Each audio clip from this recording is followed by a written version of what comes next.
કચ્છમાં ખાનગી સંસ્થાએ પણ શિક્ષકોની ભરતીની પ્રક્રિયા શરૂ કરી છે અને સર્વ સેવા સંઘ 150 શિક્ષકોની ભરતી કરશે।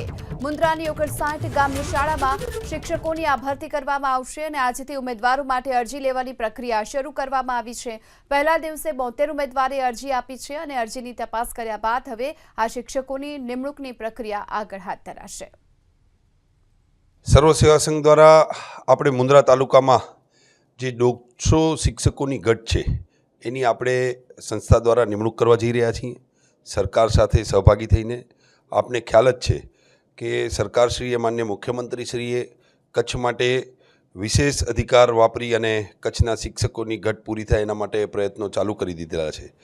એ વચમાં જે સરકારી પ્રક્રિયાને સમય લાગે એ સમય વચ્ચેના દરમિયાનમાં અમે 150 શિક્ષકો મુન્દ્રા તાલુકામાં પૂરા કરીશું।